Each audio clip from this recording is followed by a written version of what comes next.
15 വർഷമായി പാലക്കാട്ടിലെ ഒരു ജിം പ്രവർത്തിക്കുന്നുണ്ട്. അതിന്റെ പേര് അൽഹുദ ഫിറ്റ്നസ്. ആർക്കും പ്രശ്നമില്ല, ആർക്കും പരാതിയില്ല. പക്ഷെ ഒരു വീഡിയോ വന്നു. കേരളത്തിലെ ആദ്യ ഇസ്ലാമിക് ഫ്രണ്ട്ലി ജിം എന്ന പേരിൽ ഒരു വീഡിയോ വന്നു. അവിടെ നിന്നാണ് പ്രശ്നം തുടങ്ങുന്നത്. അത്ര മാത്രം. അതിനുശേഷം സോഷ്യൽ മീഡിയയിൽ തീ പിടിച്ചു, ലൈക്ക് ലിറ്ററലി തീ പിടിച്ചു എന്ന് തന്നെ പറയാം. ജിമ്മിൽ കുറച്ച് റൂൾസ് ഉണ്ട്. നമുക്ക് റൂൾസ് അറിയാം. ജിമ്മിൽ മ്യൂസിക് ഇല്ല.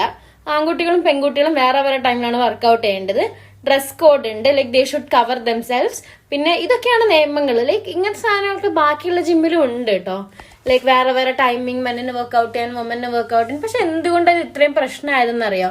ഈ പേര് കൊണ്ടാണ്. ഇസ്ലാമിക് അല്ലെങ്കിൽ ഇസ്ലാമിക് എന്ന വാക്കാണ് ആളുകളെ കുറച്ച് അസ്വസ്ഥമാക്കിയതല്ലേ. ചിലർ പറയുന്നത് ഇത് ഫിറ്റ്നസ് സെന്റർ അല്ല, മതനിയമങ്ങളുടെ തുടക്കമാണെന്നാണ്. മറ്റു ചിലർ പറയുന്നത് എന്താണെന്നറിയോ? സ്വന്തം പണം മുടക്കി നടത്തുന്ന ബിസിനസ്സിൽ ഉടമയ്ക്ക് ഇഷ്ടമുള്ള നിയമങ്ങൾ വെക്കാൻ പറ്റില്ലേ? അപ്പം നിങ്ങൾക്ക് ഉടമേനെ അറിയണ്ടേ? ഉടമേന്റെ പേരാണ് നവാബ് മുത്തു. ഓക്കെ, മൂപ്പരുടേതാണ് ഈ ജിമ്മ്. പക്ഷെ എനിക്ക് ഏറ്റവും വിചിത്രമായി തോന്നിയൊരു കാര്യം എന്താന്ന് വെച്ചാൽ, കേരളത്തിലെ തൊഴിലില്ലായ്മ ചർച്ചയാകുന്നില്ലല്ലോ, വിലക്കയറ്റം ചർച്ചയാകുന്നില്ല. പക്ഷെ ഒരു ജിമ്മിൽ പാട്ട് വെക്കണോ വേണ്ടയോ എന്നത് സംസ്ഥാനതല ചർച്ചയായി. എന്താ ഇത്? It's a gym. ഓക്കെ, അയാളൊരു വീഡിയോ ഇറക്കി, അയാൾക്ക് റീച്ചിന് വേണ്ടി അയാളൊരു വീഡിയോ ഇറക്കി. ഒരു പേര് ഇസ്ലാമിക് ഫ്രണ്ട്ലി ജിം എന്നല്ല. ചിലപ്പോ നാട്ടുകാരെ ആകർഷിക്കാൻ പെണ്ണുങ്ങൾ ജിമ്മിൽ പൊക്കോട്ടെ എന്ന് വെച്ചിട്ടായിരിക്കും. കേരളം മുഴുവൻ ഇത് ചർച്ചയാക്കണം. ചോദ്യം എനിക്ക് ഒരിക്കലും ജിമ്മിനെ കുറിച്ചല്ല. നമ്മൾ വ്യത്യസ്തമായി എന്തെങ്കിലും കണ്ടാൽ അത് മനസ്സിലാക്കാൻ ശ്രമിക്കുമോ?